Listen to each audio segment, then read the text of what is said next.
So, hello again. How are you, my loyal group of followers, of political followers? Well, I had a pretty shitty week, to be fair. But as you can see, the confessions keep giving me upgrades. So I can keep working in these videos, and well, they just keep making my life conditions better, at least for the time being. Once I stop being useful to them, they're going to ditch me off like they ditched me off before. But yeah, who cares about that? Who cares about the executioner? Who cares about people like me? Just those who find us useful. Of course, there is not that many reasons to care for people like me, but that's not the topic we are here to talk about. So, last time I was in the last video I sent you, it was about that fiasco of a mission in which everything went to shit, which I lost my partners, as you know. And well, after that, I requested a transfer to a more, let's say, secure position. So, for a series of reasons, they did not truly blame us for that catastrophe, and they sent me to the, let's say, desk jockey section. So I had a new job. It was during the time the Great Unification. That time where the what was the name? Sorry, I'm having a bit of a shit week because I cannot remember very well some things. I had a flu. I'm not sure if a flu of the air, or if they are trying to poison me. It's been a bit hard to remember some things, and what to say? Nothing. It was a shitty week, basically. But hard to sleep, hard to think, hard to anything. Bit of a miracle I'm still here. Maybe I'm not going to be here next week. Maybe they got tired of me publishing these videos, this incriminating information. So, well, maybe this is the last video you see of me. So, it was that time of the Great Unification when all the technological companies decided they wanted to rule the world.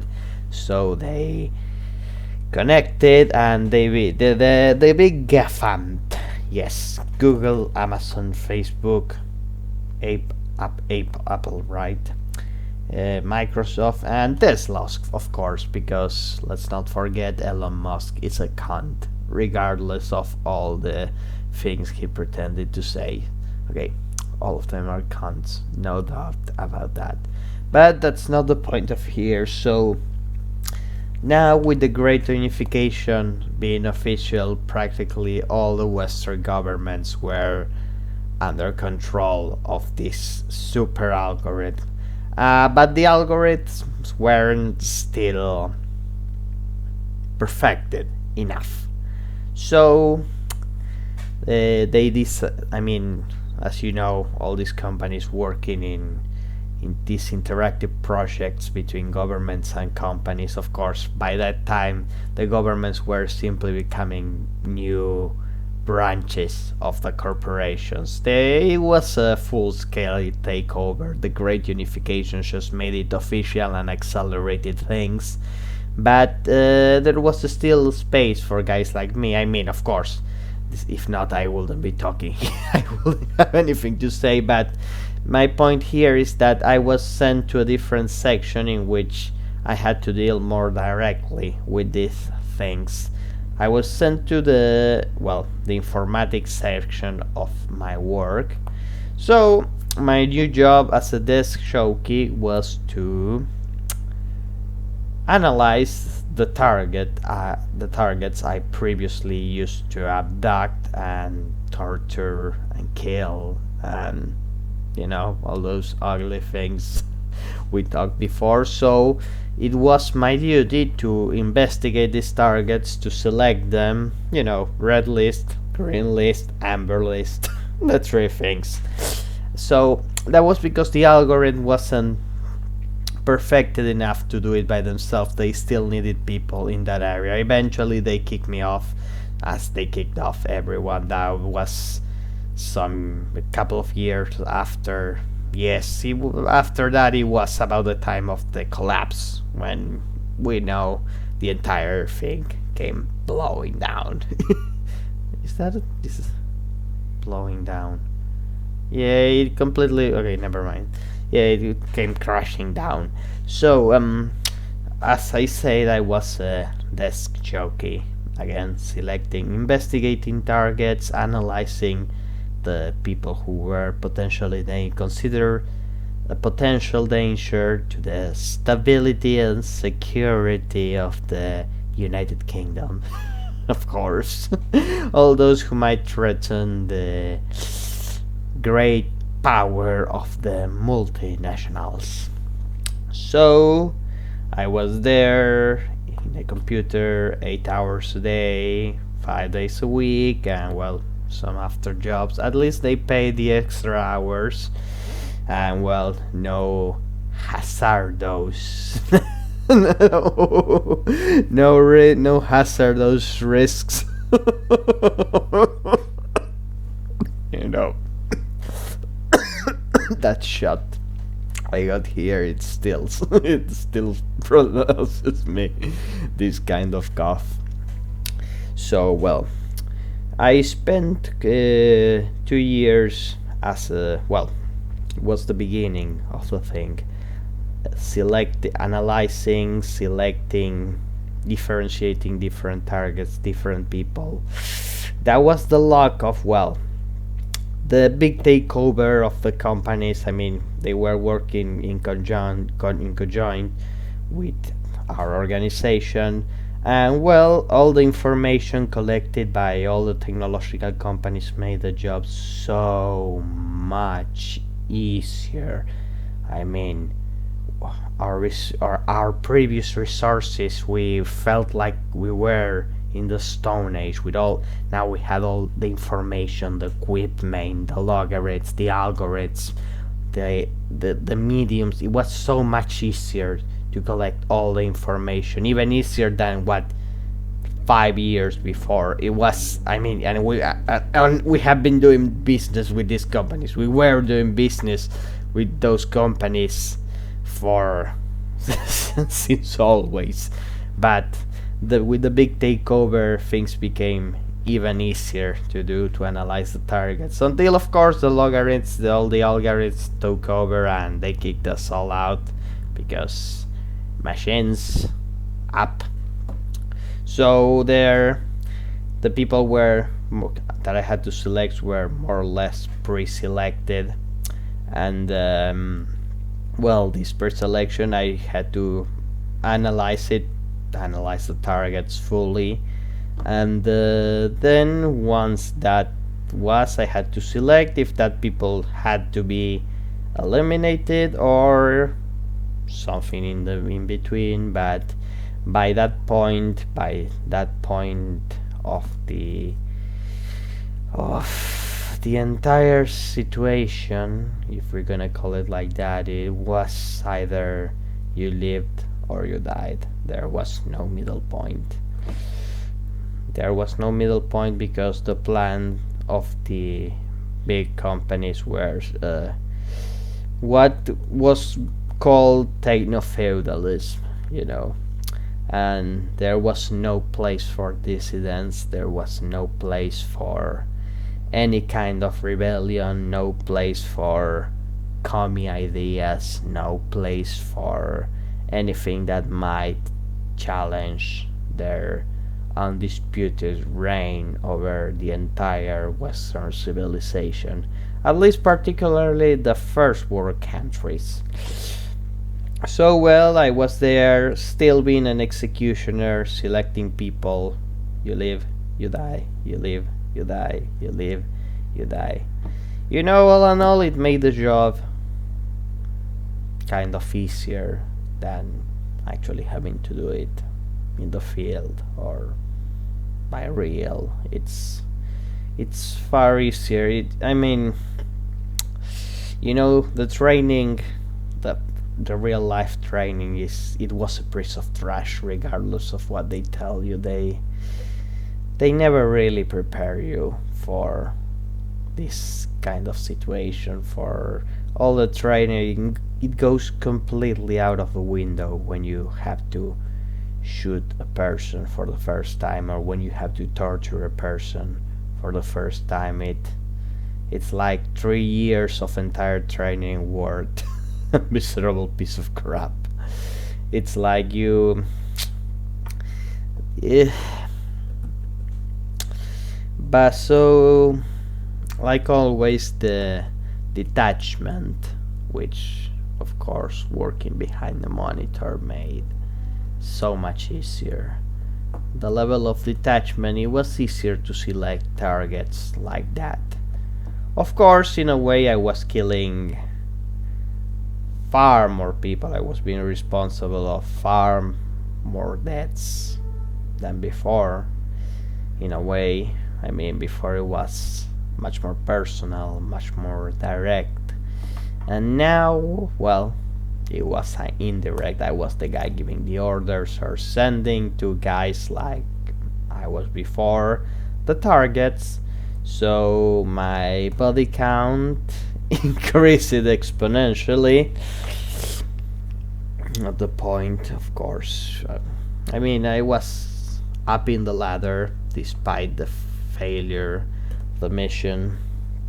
The first, despite the death of my partners. But well, it kept going. The the uh, the work was, well, you know as the Grim Reapers, we at that point we it's like when you're in the field, when you are actually doing the thing, it's like, unless you are a total sociopath or you just don't give a fuck at all about human life, you need to believe at a level that you're doing the right thing. Otherwise, you will just crumble. I mean, it was like that thing of that in the First World War, people didn't actually shoot most of the munition. Only 15% of the munitions were shot, in the sense that people don't really want to hurt other people. And the truth is, most of us did not really want to hurt other people. Not really. I mean, despite all the training, all the brainwashing, all the these are the enemies, they are the evil, they are a threat to the country. I mean, despite all those things, until you get used to it, once you get used to it, and once you even start enjoying it, up to that point, at the beginning, and even when you're enjoying it, especially when you're enjoying, you need to believe you're doing the right thing. You need to believe you're doing the best for your country, your people, your family, for you. You need to believe all that big, steamy piece of shit, that gigantic house of cards, that big house of lies. You need to truly believe it. Otherwise, you just cannot do it. And believe me, the job, all those areas, it's full of sociopaths and psychopaths, but much less than what it looks like. I mean, psychopaths what represent 1-2% of the population. I mean, despite all, most of the people there, including myself, had and still have empathy. So, well, you need to suppress that empathy to be able to maim, torture, kill, and make other people suffer. Separate them from you. They are the enemy. We are the heroes.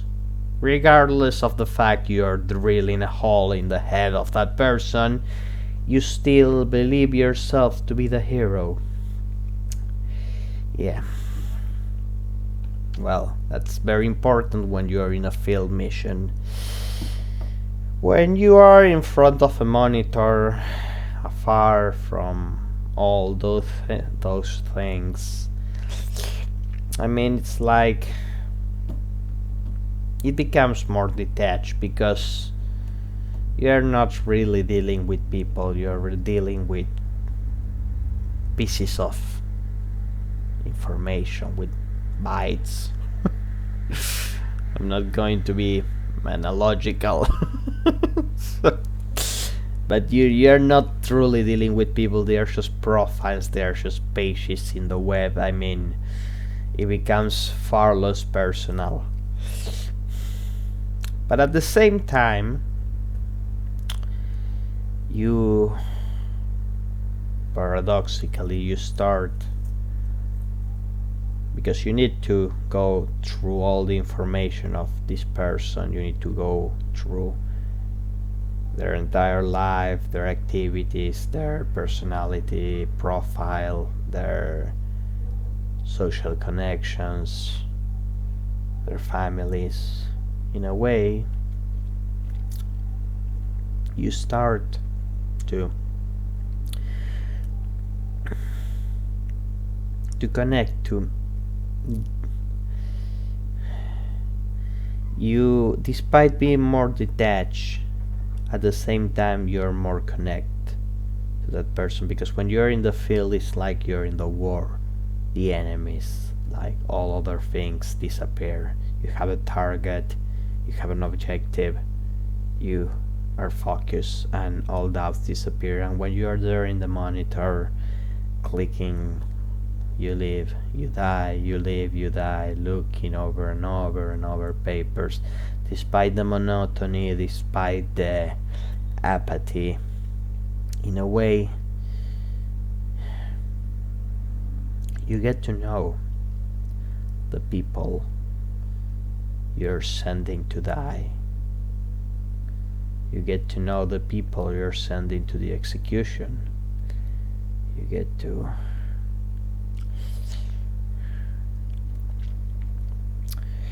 well, with all the information the GAFAM, yeah, companies gave to us, we had a lot of information about those people, so it was far easier, I mean, to know them in their private life. I mean, with the Amazon cameras you could just spy and record so much about their personal life. It was just plainly ridiculous. I mean, you will get to know that person almost entirely.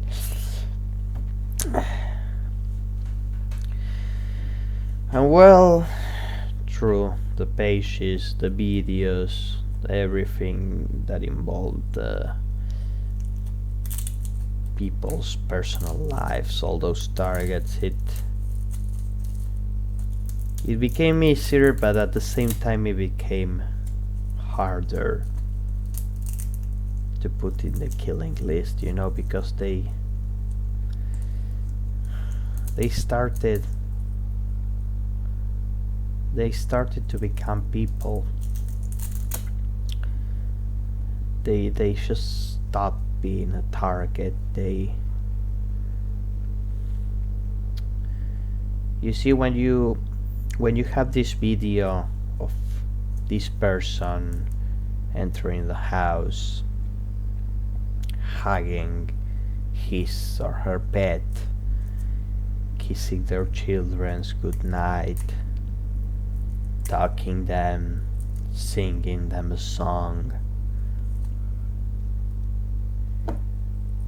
You you cannot pretend they are just the enemy. I mean, you cannot pretend they are not human, not people, because you know that's something almost everyone has lived, having your mom or your dad tuck you into bed, going back home, cursing your pet, doing the chores, and all those things.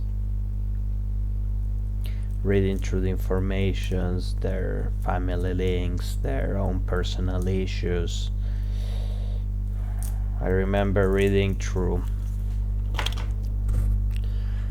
one of those people I sent to the dead list there.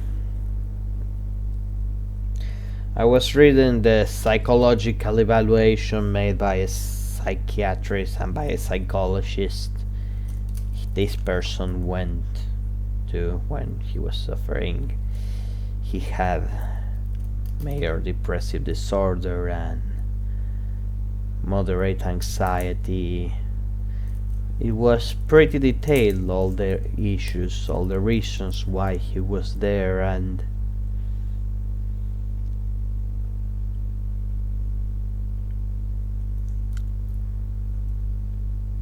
he was pretty human.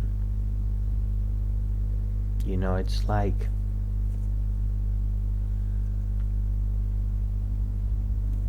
because I had gone through some of those things, I could care about him. I mean, it didn't matter at that point to me that he was part of the Commie Rebellion or of the Commie Liberation Army or whatever the fuck they call themselves. I saw that those things he had been through, some of them I had been through, and you know, all those barriers that separate them from us, they started becoming blurred. It's like it wouldn't be too difficult to imagine that if the roles had been reversed, he would have been in a pretty similar position. Of course, he was an undesirable, so I sent him to his death.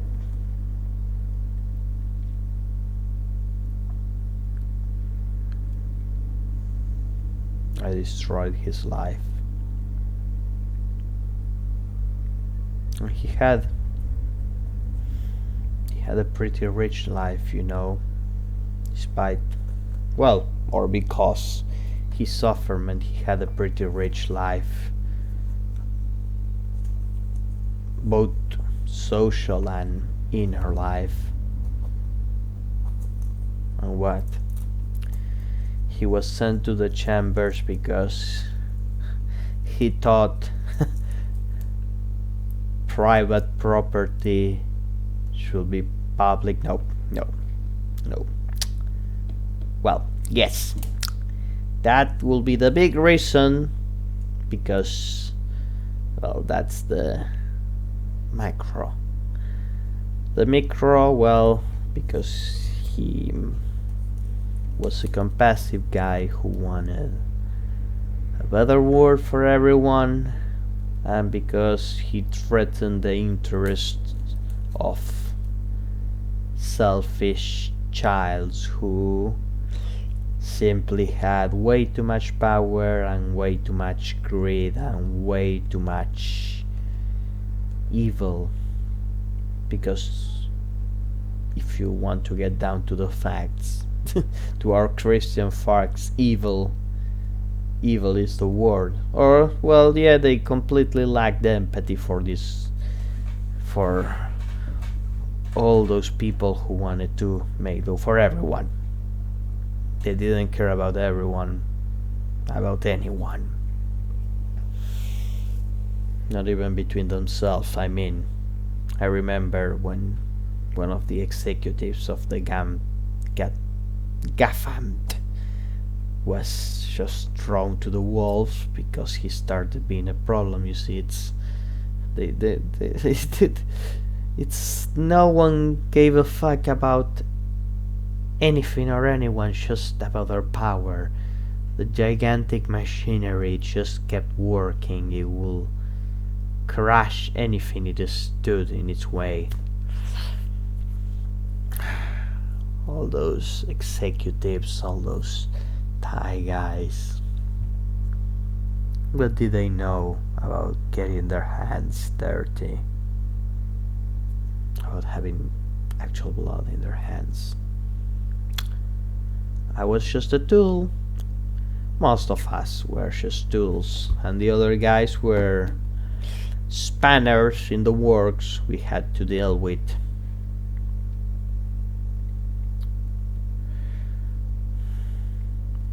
But well, in the micro, he died because of me. Because I put him on the red list. In the red list. And not in the green. Of course, even if I had put him on the green list, probably someone else eventually will have put him in the red list, but maybe I will have given him a chance, maybe he will have survived.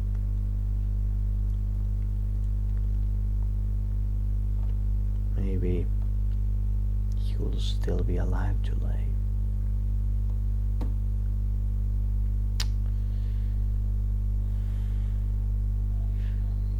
Anyway, he wasn't the only one. It was just one case in particular of hundreds of thousands. Of course, I did send to the green list quite a few people that probably should have been in the red list.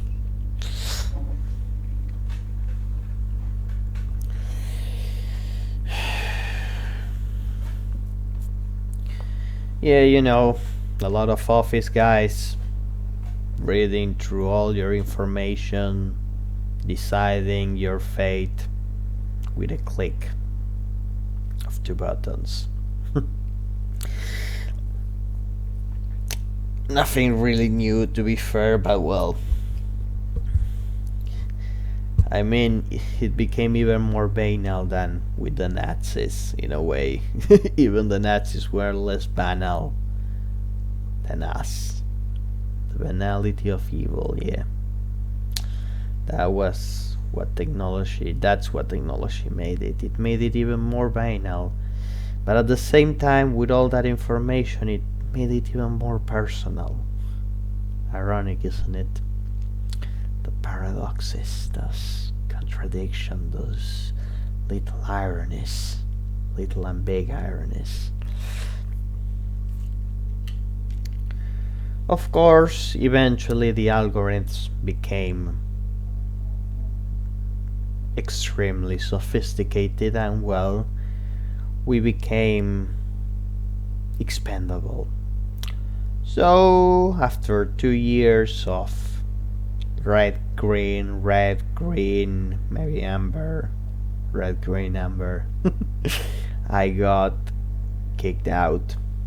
Of course, they wouldn't eliminate me because I had been an useful and loyal server of the super algorithm, of the Gaffamed. It's funny. I can never remember that Gaffamed. It's like I'm thinking Gatfam or Batman. Batman. I will have him better. Fucking Batman. The Batman will have been useful, huh? I mean, how will he have reacted? How will he have reacted? How will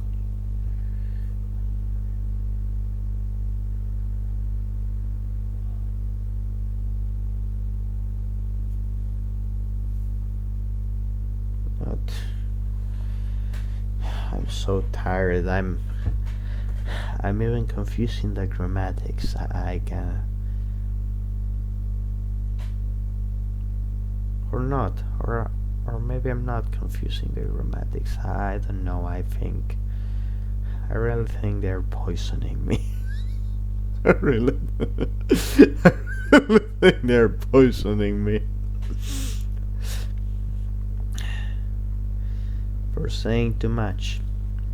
Well, yeah, I've been saying quite a lot. I mean, this is just the narrative. I mean, I'm not speaking about the actual facts, the actual information that will take entire days. I mean, as I explained in the first video, I had given all those informations. This is just the narrative to make all of this, I don't know, to give this something people can get themselves into, to understand it from a more personal point of view, I mean, if I had to list every single name of every single people I have killed or I have from all of this I've been responsible, you will become a bit detached too, wouldn't you?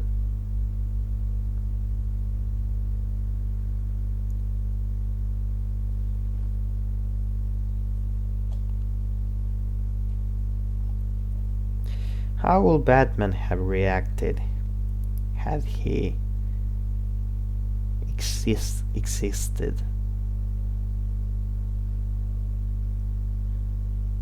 I mean, what side will he have taken? Probably against, but again, Wayne Enterprises is like one of the biggest companies in the entire DC universe, so that will be a pretty uncomfortable position. Of course, we know which place Lex Luthor will have taken. He will have been the head of the GAFAMT. Yeah, I put Elon Musk at the end, GAFAMT. That's because I don't like Elon Musk, as you may have. But well, ironically, of all the guys there, he was the least evil of all. The most human, if you want. So, if you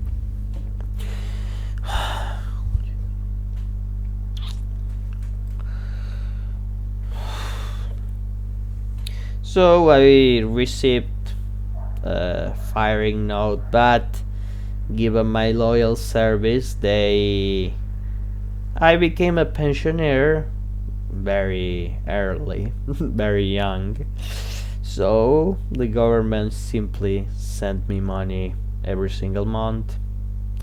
And well, because all those shops had to remain anonymous, I had a pretty big gap in terms of years in my CV. I had to fill it up with quite a lot of lies, or well, just to twist the truth a little bit. I mean, let's say I worked as a butcher in a shop in the middle of Kentish Town. Well, it's not that far from the truth, but to make it believable. Yeah, it was interesting, the CV part, looking for a new job. different things after I was gone. It was kind of hard, you know. I mean, not only with the algorithms taking over, but with the automation rising, you know. It's interesting because despite how smart those guys were supposed to be, how didn't they see the collapse? After the great unification comes, well, came the great collapse. And it's funny they did not. I mean, the arrogance. They did not see it coming. I mean, of course, I did not see it coming in the sense that some years ago I never would have imagined I would be confessing, willfully confessing all my crimes. It's destiny is ironic, so to say. So yeah, came the great collapse. Okay, it was funny to watch Bill Gates, so old and so decrepit, being dragged in handcuffs. that was ridiculous. I mean, that was so fucking funny. I mean, he looks so rotten, so decrepit, so corrupt. All those people look so corrupt. And well, speaking of Lex Luthor, Mr. Bezos, well, receiving more justice than any justice Lex Luthor ever received in the DC universe. Funny. I mean, theoretically, the superhero comics are supposed to give us that kind of, I mean, that catharsis, that release from real life, in where we don't see guys like Lex Luthor being arrested in real life. So Lex Luthor in the comics remains free, and Jeff Bezos in real life gets arrested. That's that's fucking funny. And well, meanwhile, I was doing the Joker's work.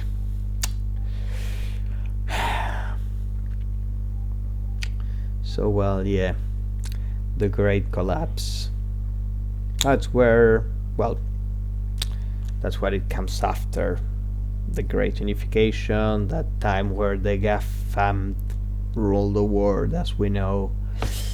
I mean, those times in which I worked for them, then my retirement. And well, then it comes, and now in the next video we're going to enter to that area in which things started going to hell. I went, well, just to explain a bit what's gonna come, I went back to work for them just for a small time before everything went to shit. That's the point where I got, well, dragged into all this. There was this thing in Argentina called, well, but not in Argentina, there was a law in which there was a military dictatorship. Long time ago, it was, what, 60, 70 years ago, the 76 maybe. So in which they only sent to trial to the heads of the criminal military junta. In this case, well, given the level of collapse the GAFAM suffered, GAFAM, not GAFAM. I'm becoming a Spanisher. Spanisher, that doesn't even exist. Or yes. Alright, no, Spanish. I'm becoming a Spanish. Never mind. So, given the level of collapse and the level of the crimes, it was just not possible just to judge the heads.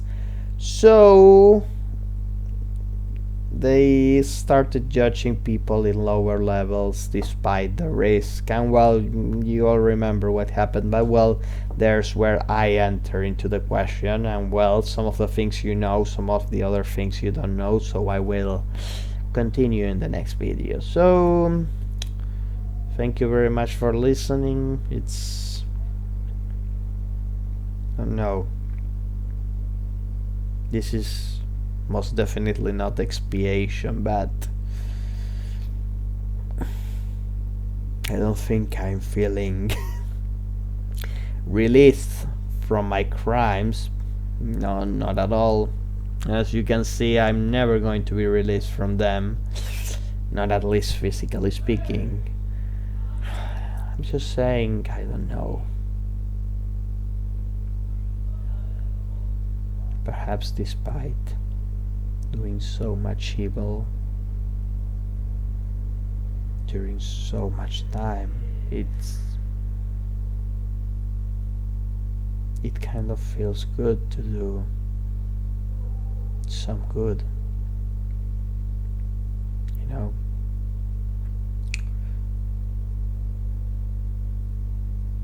Maybe it does feels good to do some good.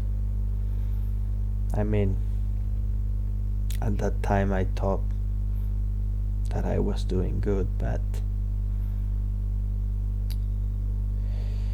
when you do certain things, it's like somewhere in deep down in your head, on deep down in your heart, you know you just can't be doing good if you're doing those things. I mean, somewhere deep down you know you're the bad guy, even if you have created 10,000 walls or 10,000 lies or 10,000 excuses, all those labyrinths, all those piles of reasons. Somewhere deep down you know you're the bad guy. Well, I'm not the good guy now, not by a long shot, but maybe I am doing some good here, despite everything. Maybe.